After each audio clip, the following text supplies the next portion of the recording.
973. What could you ask about today? Well, there's a plethora of things. We've just been talking about the new COVID variant. You might want to ask about that.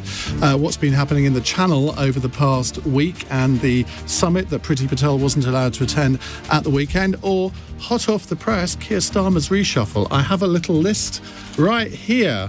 Doing a Neville Chamberlain, holding it up now. I'm not going to read it all out, but we are going to be talking about that after 9, but I'd love a question on that too. With me on the panel today, we have Robert Buckland, who is Conservative MP for Swindon South. He's also the former Justice Secretary. Francis O'Grady is General Secretary of the Trade Union Congress, or is it Trades Union? I never get that right. Does it matter? Khalid Mahmood is Labour MP for Birmingham, Barr, and Madeline Grant joins us. She is a columnist at the Telegraph. You can watch us on Global Player on the LBC website at lbc.co.uk, and you can also watch us on the LBC Facebook and YouTube feeds. Call 0345 6060 973. Tweet at LBC. Text 84850. Cross question with Iain Dale. This is LBC. Let's go to our first question. It's from David in Enfield. Hello, David. Good evening, everybody.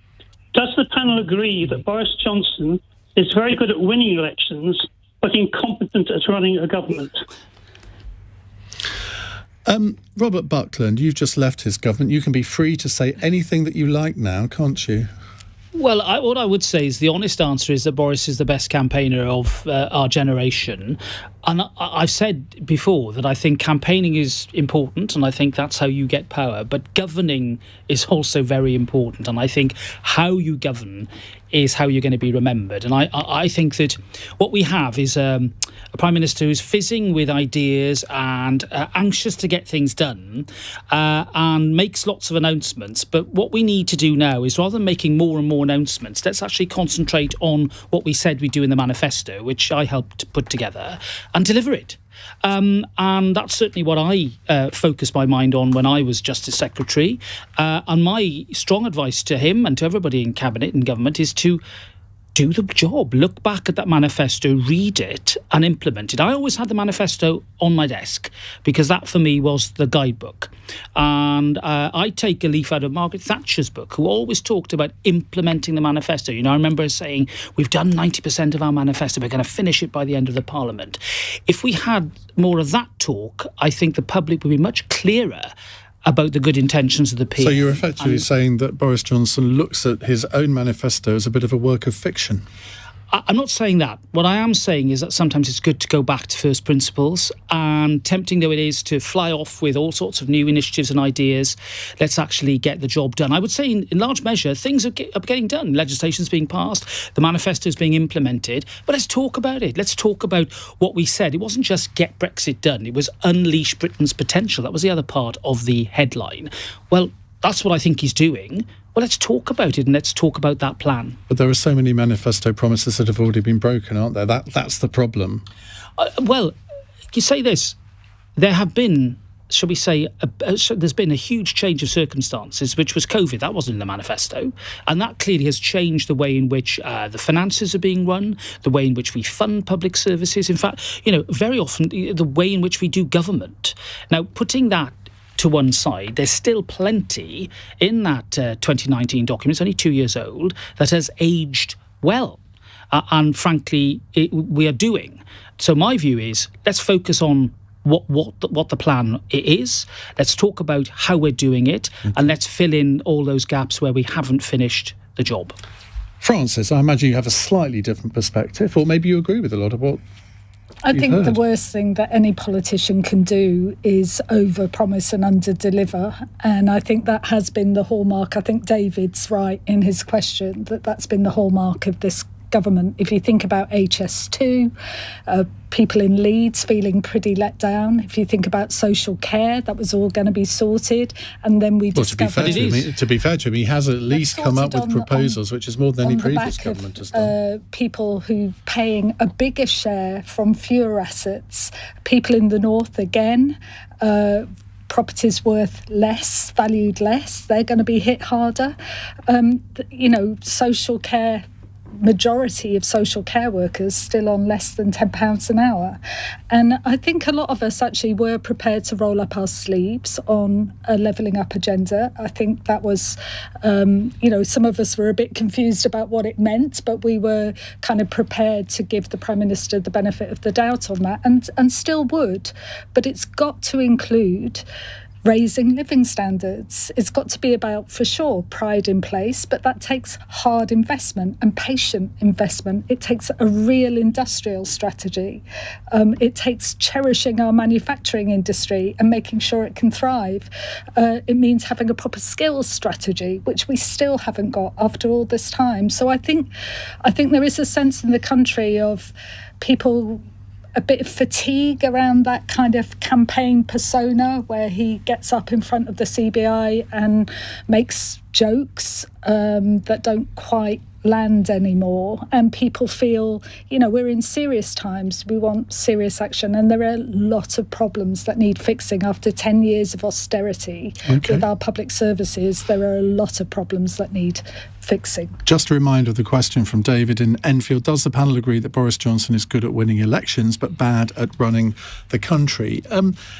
Madeline, think back to his time as Mayor of London, where I think if you take party political hats off, I think he did a reasonable job of running an administration in London, and he surrounded himself with some really good people. Yeah. And I wonder whether that is actually behind David's question here, where he hasn't really done that this time. Yes, or at least when he was Mayor of London, he was surrounded by people who kind of had a unity of vision, and they were generally working towards the same ends, and they could agree on certain principles, and you could delegate power effectively. But what I think we have instead is often competing power bases within Number 10. Many people have made the comparison that it's almost similar to kind of court politics, and you have one faction will be in the ascendant, and then the other one. It's not always the case, though. I think you could certainly see how that's played out with, for example, when Dominic Cummings was in the ascendancy, and then you see how the influence of Carrie's power base and the Green agenda has really taken centre stage. I mean, I think I broadly agree with the question that David asked. In a way, I think the two things complement each other. It's precisely what makes him good at winning elections that potentially doesn't always make him the most coherent governor of the country, because he's good at reading the public mood. He's very tuned to opinion polls, but that often leads you acting without a coherent political philosophy, because you're at the mercy of what you see in the polls. And I think some of your readers don't see this as a Conservative government, do you? No, many of them don't. And I think it's partly does go back to that thing of being overly responsive to what you see in the polls, which leaves you incapable of leading and incapable of carrying out what you're trying to do with the unity of purpose that is essential to decent governance. Khalid? Yeah, full of bluster, full of slogans, but when he actually comes to deliver, I think he is really wanting. And as you said, in the mayoral team, he had good people behind him to do that, as did Tony Blair when he came into New Labour. He made huge changes, basically because he had a united team. He had people who had the thirst and the drive to do something, to achieve for the nation what they wanted. And I think the problem with Boris is he's got a very divided Number 10 at the moment, and has been ever since he came in. You got this sort of the Conservatives in their corner, and then you got the social ideologues who wants just to get to win the elections and not look at what's going on. So Conservatism and the Chancellor is fighting against the populism of Boris Johnson. I want him to do some of those social things that he should be doing, but I want that to be properly done for the people. So it's not just a battle against the Chancellor, it's about delivering for the people who need it most. Madeline, you heard Robert there say, well, he needs to look at the manifesto to get a bit of grounding. Is it as simple as that, or what do you feel he needs to do to convince the country that he's not only an election winner, but he's a good Prime Minister? I think it certainly does go back to the manifesto in part. I mean, I think that a big source of contention, certainly for our readers, is the fact that the key manifesto pledge on raising taxes has been broken, notably, and will surely be broken more in the next few years, given the direction of travel.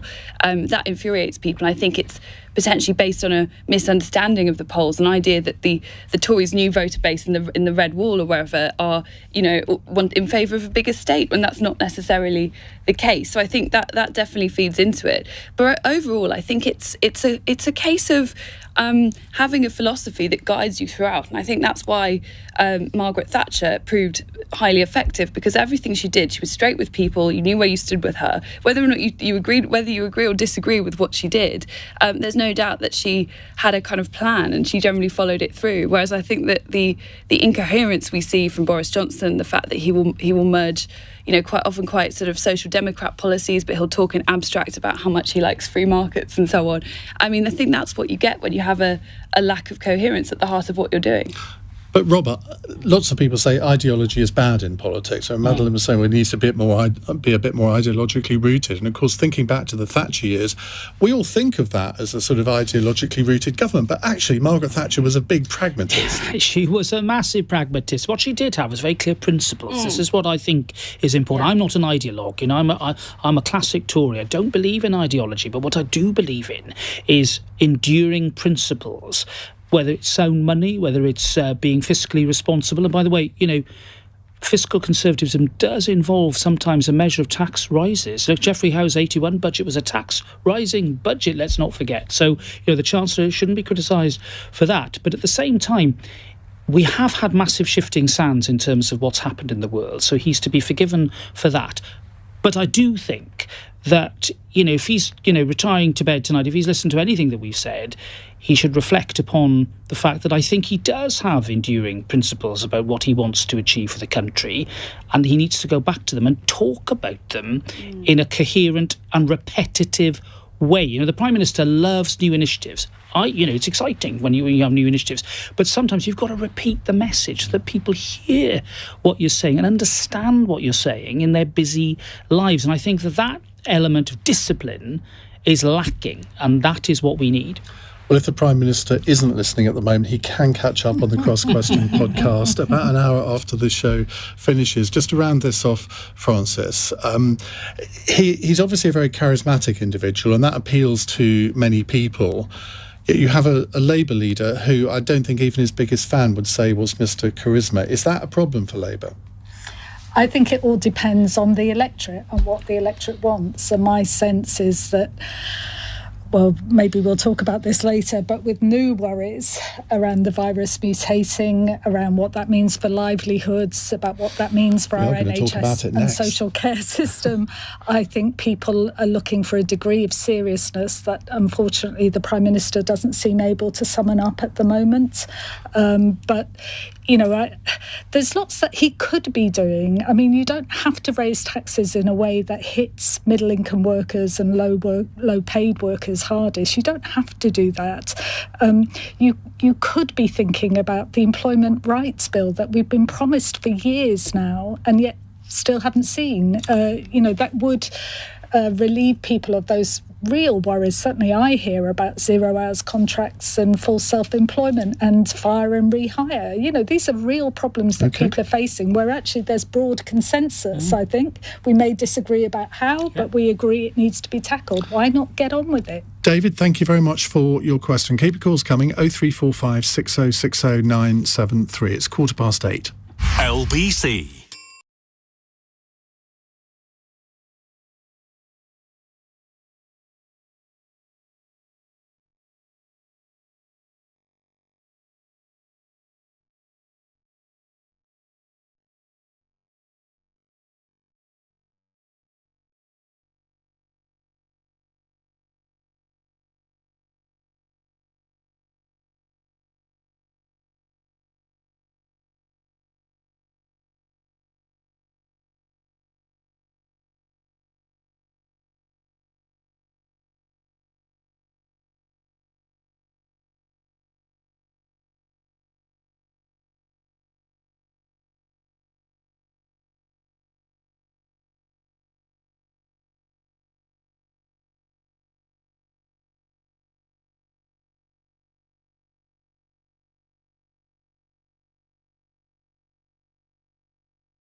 Cross Question with Iain Dale on LBC.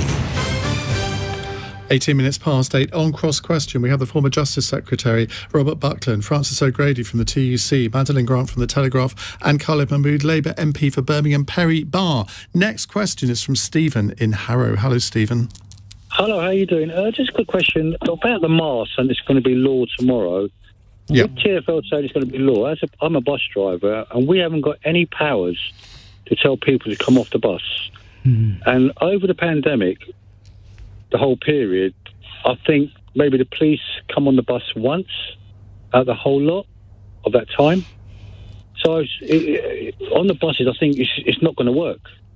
So what has been your advice then? Presumably they've told you what to do if somebody comes on a bus without a mask on. No, but we haven't got any powers at all to tell someone to come off the bus. No powers at all.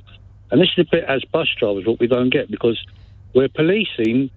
If you pay your correct fare on the bus, or if you don't pay, we tell them to come off. But something that potentially could kill someone, we haven't got any powers. Because shop owners do have the right to say, well, I'm not going to serve you. So what you're saying is you don't have the same rights or powers as a shop owner. Khalid, that does seem to be a bit of a problem here, because there will be people who go on trains and buses who just don't wear a mask. What should happen then? Well, it's a huge problem. I think what you're doing is getting the workers at the sharp end trying to police this. People who are not paid enough, people who don't have the responsibility or the wherewithal to deal with it. Whether you're a bus driver, whether you're a tube driver, whether you're a train driver, whether you're a taxi driver, to a large extent. You're trying to earn a living. On top of that now, you're going to try and have to police people. But also, I think what has happened over the last months that we've been in Parliament is that very few of the Conservatives have been wearing masks. And what that goes to show is how seriously you take it. We all on the Labour benches certainly decided to wear the masks because it's important to set an example to the people. So we can't just put past diktat and say you've got to do this unless you've actually demonstrated that you're prepared to do it yourself. Madeline.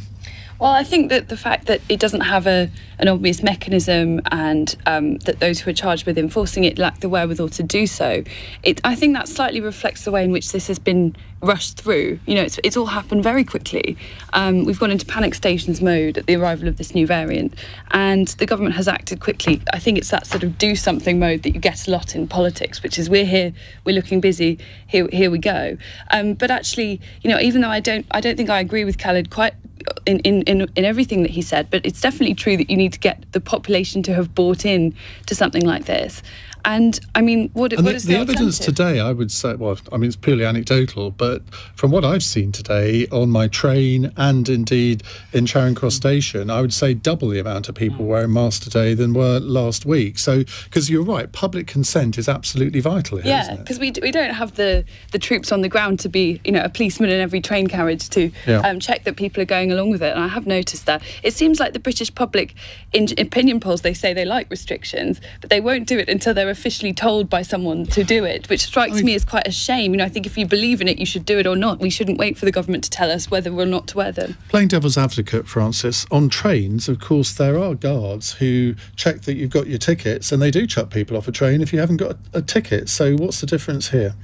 I think there's a big difference. I mean, let's remember, as Khalid said, these transport workers, bus drivers, train guards, but also workers like shop assistants have worked right through this pandemic, and there has been an alarming increase in assaults on key workers during, this is, if you like, the horrible picture of what's happened in real workplaces. And so I know that there are lots of key workers in particular who are feeling really anxious about how are they supposed to deal with this. And also, of course, whilst I think all of us would really encourage people to wear masks, we also know there are some exemptions.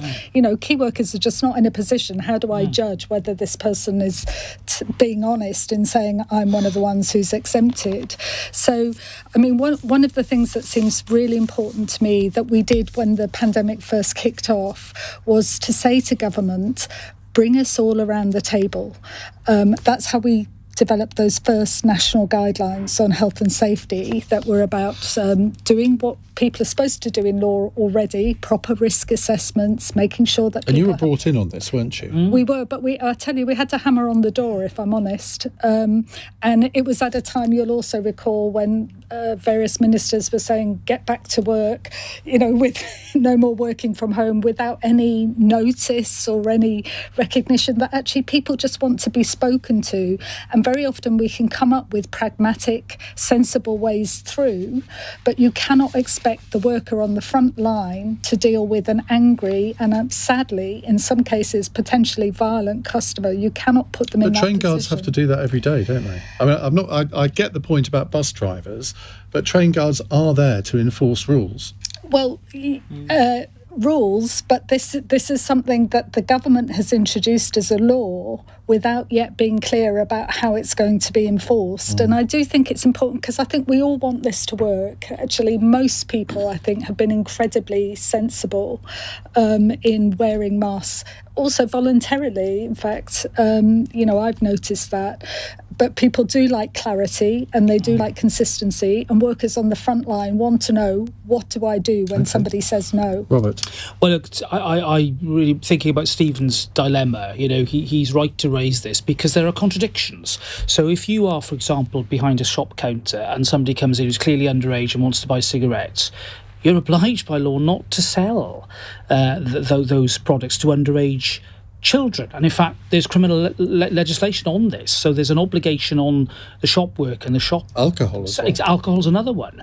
Actually on trains, it is a criminal offence actually to travel on the tube or the train without paying your fare. So, you can be fined, you can be dealt with for that. So we've got already some contradictions here, but they're all based... So what shop workers and guards and people on trains are doing is enforcing, the law.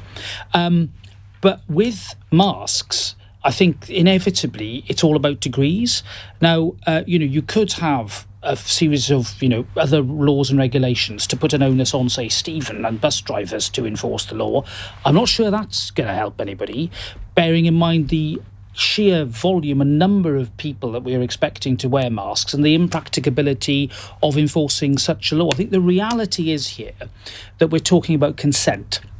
And the very fact, I think you made the point already, and the very fact that today, and I noticed it coming into London today, far more people on my train wearing masks, thank goodness. I've been wearing it throughout because I just think it makes sense. But it's clear that when including in the chamber of the House of Commons. Well, look, we came to a position a couple of weeks ago where we were in the absurd position of employees in the House being told to wear masks and MPs not being required to wear masks. I just thought that was absurd. We're not employees, but we are office holders. And frankly, if other people in the building are wearing it, why the hell aren't we? And that was my view. And I've certainly been wearing it around the place. And, when I leave my office, etc., and doing what I see all other employees doing. What I like about this is it is clear. We've had a sort of lack of clarity for a little while on this.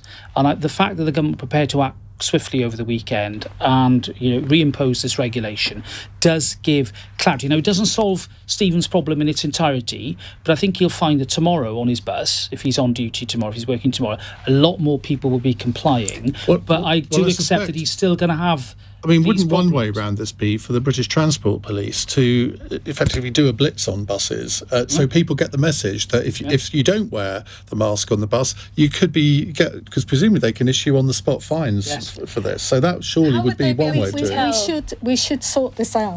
But again, this issue about exemptions is important. Frontline workers shouldn't be in the position of potentially discriminating, because that's one of the worries. But also there has to be consistency. I don't know whether people around this table know that during the whole pandemic, there has been only one prosecution of a single employer by the Health and Safety Executive. Now, don't tell me, because I've seen them for myself, that there aren't more employers and workplaces where those rules were broken. What do you put that down to? It's been cut massively over the last 10 years. The number of inspectors on the ground has been cut massively. There was also, I think, frankly, I'm the kind of person who, our health and safety reps, if you see a problem, my God, they're like a dog with a bone, they're going to sort it, because this was about workers' welfare. In the same way, Robert, quite rightly, you said about wearing a mask in the House of Commons, because staff are working there too. It's very odd, though, that there's only been one prosecution. It's a bit like there have been so few prosecutions for employers having ignored minimum wage legislation. Exactly. Why would that be? And you need a bit of a deterrent, frankly. People need to know. Possibly it says that the law has been badly designed. One remarkable statistic that I saw recently is that I don't think a single lockdown fine has actually been upheld on appeal, which suggests that things have been drafted quickly, possibly enforced wrongly. We've been doing this in panic mode, and I don't think it's a very healthy way to run a democracy, to be quite honest. We haven't even voted on a lot of the health and safety laws are there. 15,000 people of working age have died during this pandemic, and yet only 2.5% of those deaths have been reported by an employer. I'm not saying all of them involved workplace infection, catching the infection at the workplace, but it stretches credibility beyond belief. It wasn't more than 2.5%. Khalid, Madeline implied that she thought these regulations are being introduced a little bit hastily.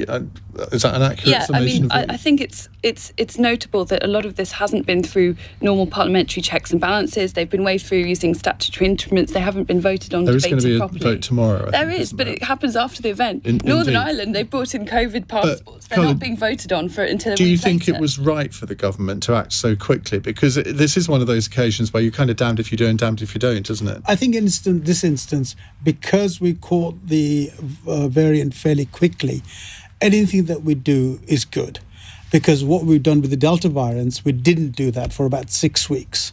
And therefore caused a huge effect. And so therefore I think it's important that we catch it now, we deal with it, we get the people who are doing the clinical trials and studies on this, that they look at it as quickly as possible. So we actually start to make headways in doing that. But I think in terms of the laws and the decisions that have been made around that, the simple issue is no law will work unless you have the consent of the people. I don't think the laws are particularly badly drafted. Robert would, I'm sure, would comment. He drafted them. Oh, don't blame me. It was some gifted draftspeople. But even it's a statutory instrument, the committee does go through them, and we do try our best to try to go into one. But what I would say, Madeline's point about the legal framework is an important one. The Public Health Act is the thick end of 40 years of age. It's out of date. We do not have adequate emergency legislation in this country. The one thing we've got to do after COVID is get that framework right. The Civil Contingencies Act of 2004, you've got to get parliamentary approval every 7 days. How can you do that in the middle of a pandemic when everybody's locked away? We've got to find the right balance to answer the concerns of people like Madeline. I have concerns about it. We've got to do better. We're going to move on in a moment to a question on Keir Starmer's reshuffle. It was interesting earlier today, a Labour supporting friend of mine, I was quoting Harry Cole, the political editor of The Sun. He said, I don't think I'm going to take any notice of Harry Cole on this. Well, Harry Cole has just tweeted this. In the roles that really matter today, Treasury, Home, Health, Education and Biz, there is no doubt this is a dramatic shift from the mess of the last 5 years. It may have taken 2 reshuffles to get there, but I think Keir just took back control. Well, there you are, the endorsement of the political editor of The Sun. We'll come to a question on that in just a moment. It's 8:31 on LBC. Time for the news headlines with Lucinda Horsley. The World Health Organization says early evidence suggests there could be severe consequences globally from the spread of the new Omicron variant. It's been announced today all over 18s in the UK are going to be offered a booster jab sooner than planned. Sir Keir Starmer has reshuffled his Labour top team, making Yvette Cooper Shadow Home Secretary and David Lammy Shadow Foreign Secretary. Lisa Nandy, who did have the overseas brief, will now challenge Michael Gove on levelling up. A jury's been selected for Ghislaine Maxwell's sex trafficking trial in New York, which is now underway.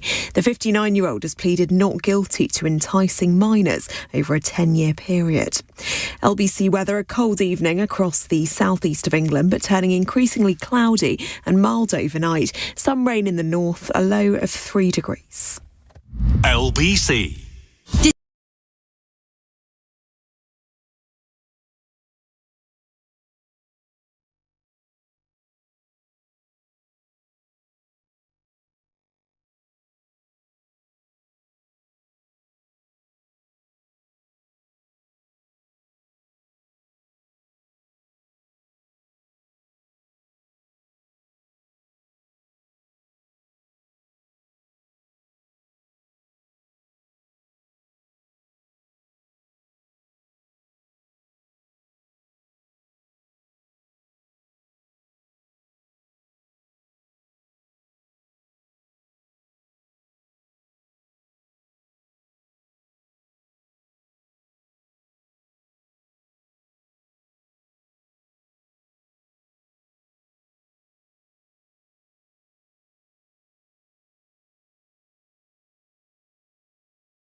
Leading Britain's conversation. Cross Question with Iain Dale. Tweet at LBC.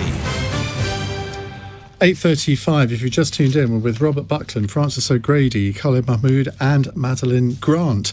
0345 6060 973 if you'd like to put your questions to them. They're here with me until 9. This is a text question from Paula in Croydon. If you want to text, you can do so on 84850. John Ashworth appears to have been sacked as Shadow Health Secretary. Considering we're in the middle of a pandemic, is this a good idea? And how can Keir Starmer still claim to have been the unity candidate, considering he sacked the Corbynites? I'm not sure that's wholly true. Kat Smith has certainly gone, but I think she went of her own volition. I don't think she was sacked. Wes Streeting replaces John Ashworth, and he hasn't been sacked. He's been reshuffled to the DWP. And I saw a tweet from John Ashworth a moment ago where he said he had been the longest-serving Shadow Health Secretary and it was time to move on. I guess he would say that, wouldn't he, Khalid? No, I think John is fairly upfront when he's got to say something, and he does say it, and he has said it. I think he has been there as the longest Shadow Health Secretary, and it comes to a space when, particularly in opposition, if you're actually doing things in government, it's a lot different.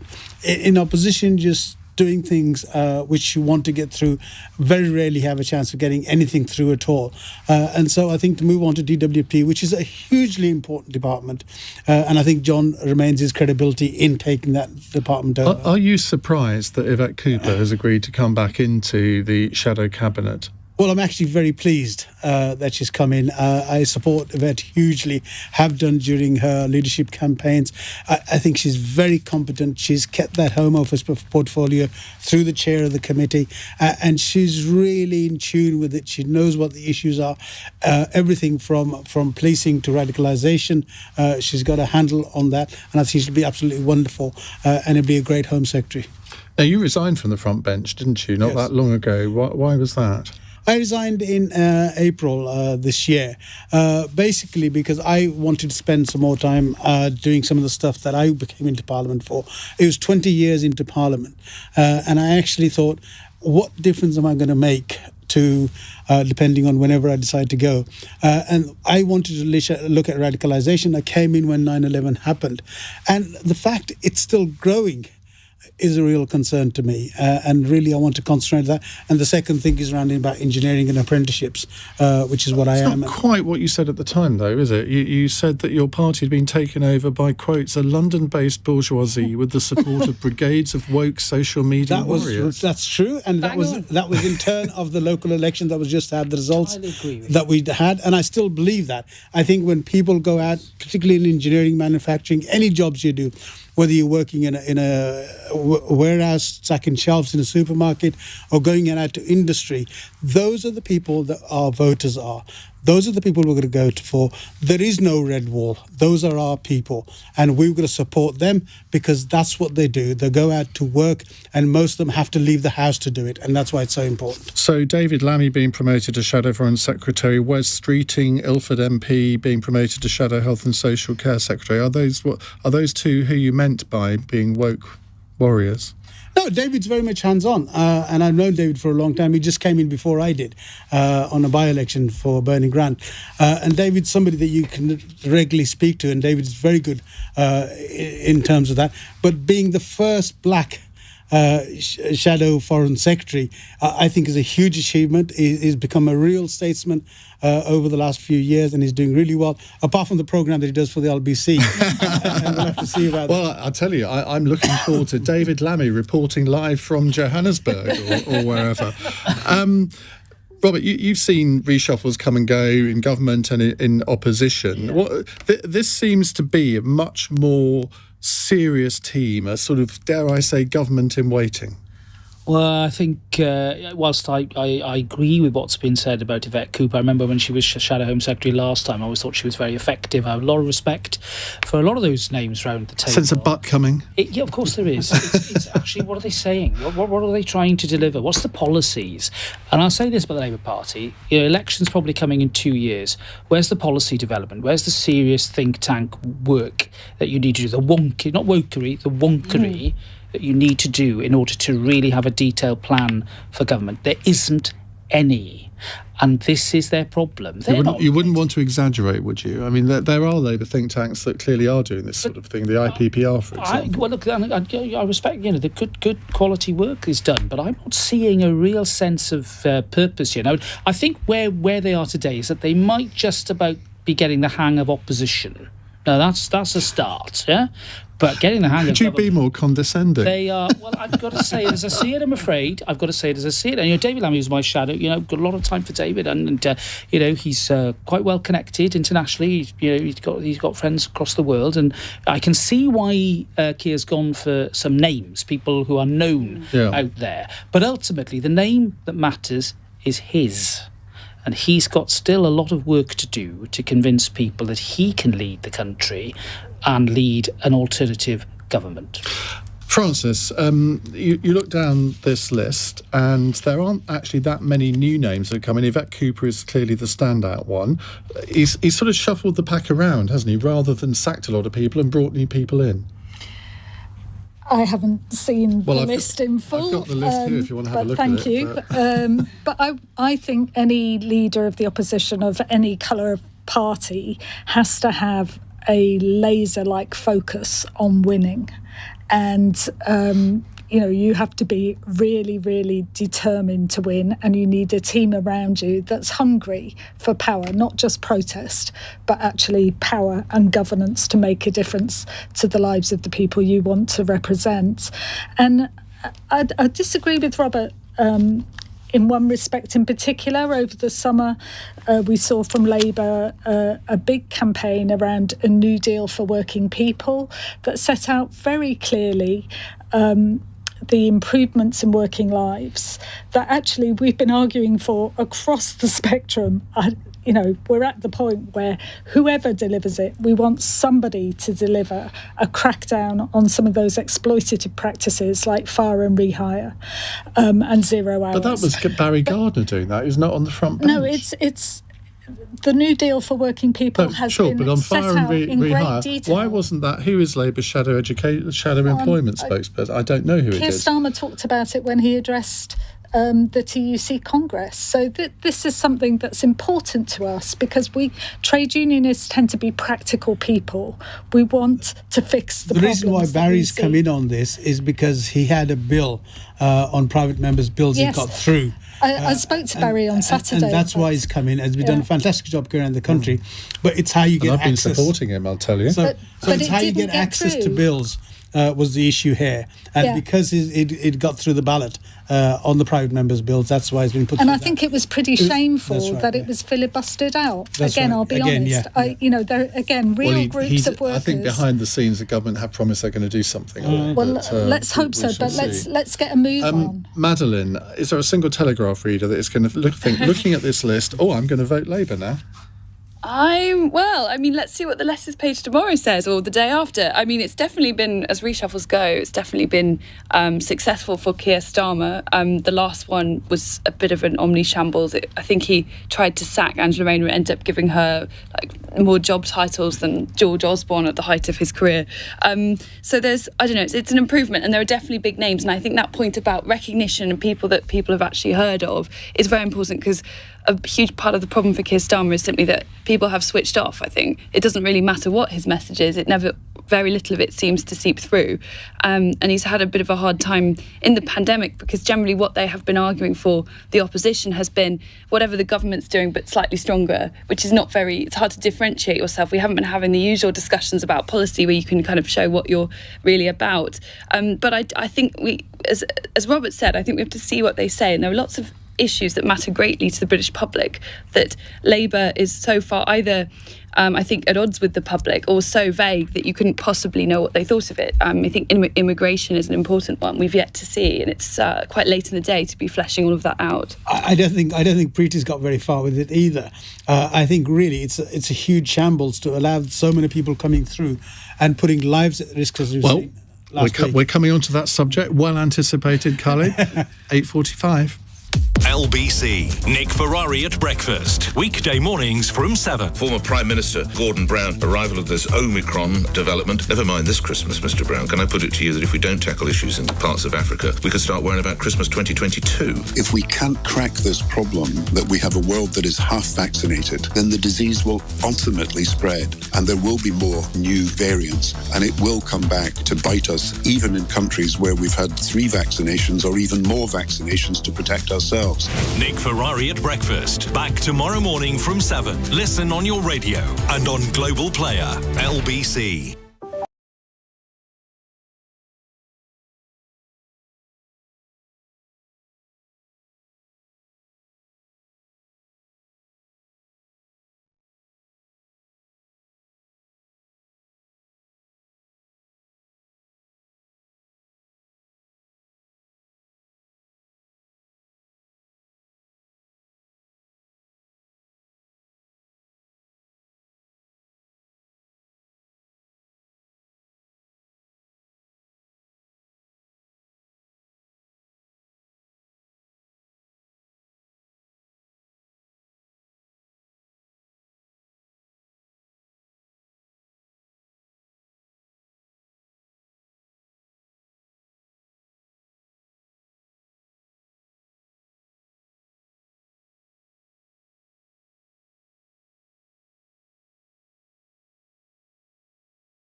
Cross Question with Iain Dale on LBC. Text 84850.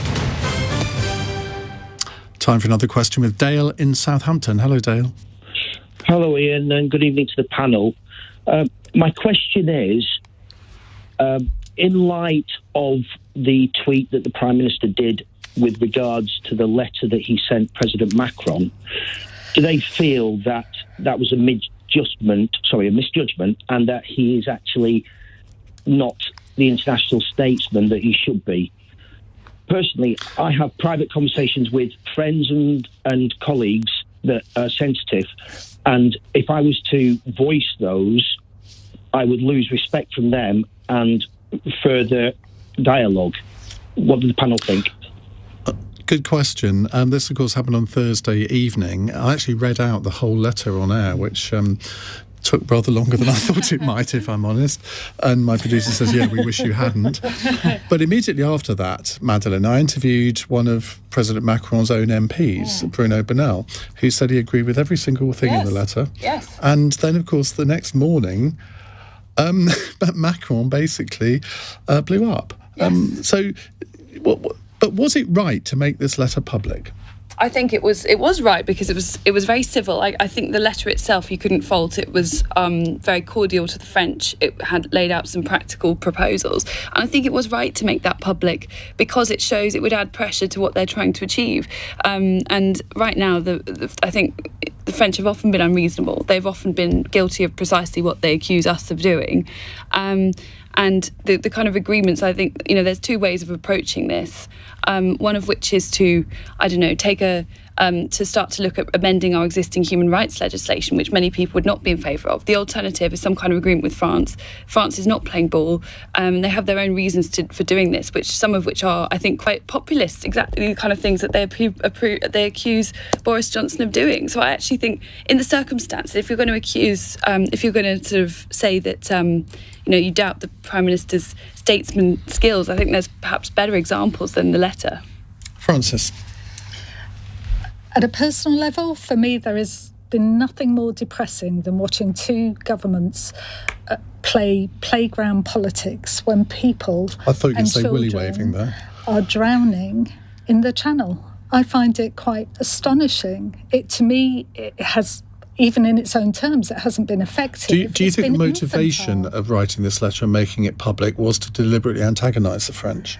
I have no idea, but if that's the case, then it's even more depressing. I mean, this is a real issue that needs to be resolved. There are real lessons for us about how you treat and get on with your neighbours. In real life, if we behave like this over the garden fence with neighbours, it wouldn't be surprising that we didn't get what we wanted. But this is real lives at stake, and that's what I find pretty shocking, that we're seeing pictures of pregnant women, a former Afghan soldier, children in peril. And there are ways to solve this, including options that haven't been addressed, like safe passage, that serious people who've been working on this for years are advocating, and it should at least be taken seriously as an option. If you really want to break that business model of the smugglers, then creating safe passage is one way to do it. But also, it's possible to be pragmatic and humane. And it feels to me that we've somehow lost our souls in this. The way that it's being discussed and argued over seems to forget that there are real lives at stake. Robert, of the five people around this table today, you probably know Boris Johnson better than all of the rest of us. What do you think his motivation in writing this letter and making it public was? I think his motivation actually was very sincere. I think, as Francis said, this was in the wake of an appalling tragedy that night. I think he felt impelled to try and take some action. I think the content of the letter, as Madeline says, is, you can disagree with some of the points, but they weren't couched in an incendiary way. It was a detailed series of suggestions. It looked like the sort of letter that was carefully prepared, probably with the Cabinet Secretary and others in the room. I was thinking about how that letter would have been drafted and how many iterations it would have gone through. If there's any criticism to be levelled, well, perhaps there should have been some diplomatic channel work before the letter was sent. I don't know whether there was. However, I will say this. I think that, Francis made the point here, the French are coming up to an important election, but that's not an excuse for them to descend into, a slanging match here. And I don't think it's an excuse for the British government, by the way. I really don't. I agree with the points you make. This is a serious set of issues that needs to be dealt with seriously. But I think, in the context of the question that's been asked, I don't think the Prime Minister was trying to play political games at all. I think he's trying to get a solution. I can tell you this, Iain, you've asked me, I know him well. Yes, I do. He is extremely vested and concerned in this issue. He's frustrated by it. He thinks about it a lot, and he wants a solution. Now, safe passage has been suggested. Yes, that's a reasonable line to pursue, but there are very reasonable arguments that would suggest that isn't the right thing to do. But clearly, what is needed here is not just Anglo-French cooperation, but much wider cooperation through Europe and across European solutions. It's not the way politics should be done. Certainly between governments, it's not the way that politics should be done. If you're going to do this in a press release, do a press release. If you're going to give an open statement to the press, do that. But don't break the trust of the people that you're trying to work with. I know people that would be quite frustrated if I had a constituent and I was dealing with their case and I'd made that public. Whatever interest I had, it is not the way you do things.